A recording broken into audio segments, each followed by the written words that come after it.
Well, hello again.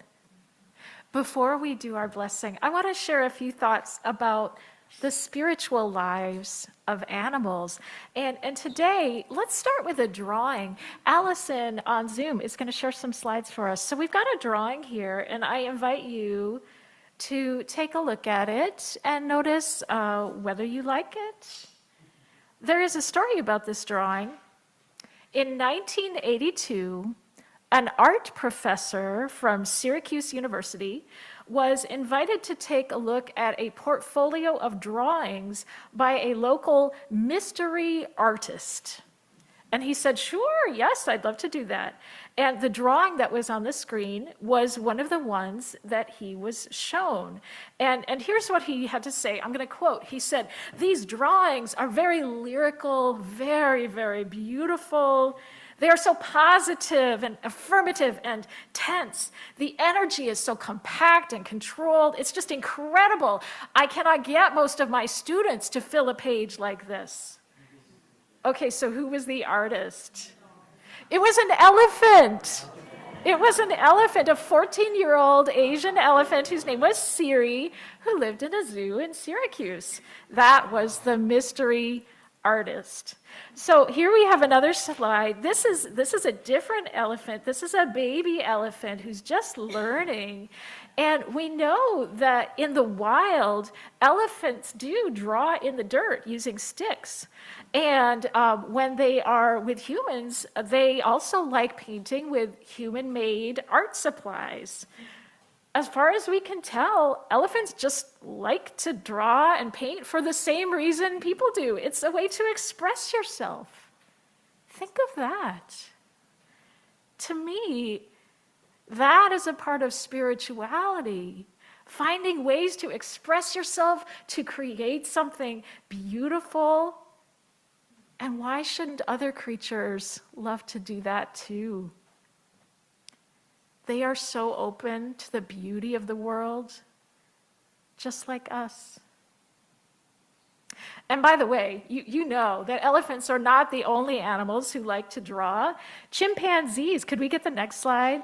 Chimpanzees really love drawing. Oh, I'm sorry, I forgot, there is no slide. I was gonna put one in and then I didn't. Okay, so you'll just have to take my word for it. Sorry, next time. So chimpanzees have their own artistic style, just as people do. In fact, back in the 1950s, there was a chimp whose name was Allie, who liked to do very high energy splatter painting, like wah, wah. And one of the humans who worked with Allie took one of her pieces to an art appraiser and told the guy, "This piece was done by my talented friend." And the art appraiser took one look and said, "Oh, it's a Jackson Pollock." Right? I know. So other animals make music just like we do. So lots of birds, of course, make up different songs, and also humpback whales. Now we have a slide. These are humpback whales, and you might know that they also compose their songs. If you listen to whale song, you will find out that different groups of whales sing different songs. Each group collectively sings the same song. It's like they're like this is like my whale song with my whale people. They all sing the same song. But every group is different. So over here, there would be another group with another song. And the really cool thing is the songs change over time. Little by little, the whales change and evolve their songs. They create new songs as a group. And to me, that sounds like whales are musical artists as well. Oh my goodness, so much to share. I just want to share a couple more things. I want to talk about love for a little bit, because from the outside looking in, it sure seems like some of our animal cousins feel love just as we do. There's a slide I want to show you. Yeah, so here is a pair of jackdaws. Jackdaws are birds who mate for life, and they live a very long time for birds, like up to 15 or 20 years even. And just like some people, their nature is to fall in love at first sight. And I want to read to you, this is a reading from the zoologist Conrad Lorenz. And oh my goodness, it's so sweet. So these are the words of Conrad Lorenz about a pair of jackdaws. Hardly ever separated by more than a yard, the two make their way through life. They seem tremendously proud of each other as they pace ponderously side by side. Every delicacy that the male finds is given to his bride, and she accepts it with the plaintive begging gestures and notes otherwise typical of baby birds. How strangely human. And even after many years, the male still feeds his wife with the same solicitous care and finds for her the same low tones of love, tremulous with inward emotion, than he whispered in the first spring of betrothal and life. Jackdaws. The last story I want to share with you is about what it means to care for others, to protect each other from harm. So this is another image of birds, and these are birds called roseate terns, Terns. These birds are endangered, but they are bouncing back these days. Many years ago, this is a story from back in the 19th century, there was a biologist that was out doing field work. He was collecting specimens of bird life. This was in the 19th century when collecting specimens meant killing them and bringing them back to some museum. So, that was what was happening. And this biologist was watching a flock of terns, and he shot a tern and wounded it, and it fell into the sea. The other terns hovered very close by. Now the wounded bird started to drift toward the shore, but before the man could reach the bird, two of the other birds flew down to the wounded bird, and they each grabbed one of its wings and lifted it up and flew it out to sea about 6 or 7 yards. The weight of the bird was quite heavy, and that's as far as they could get.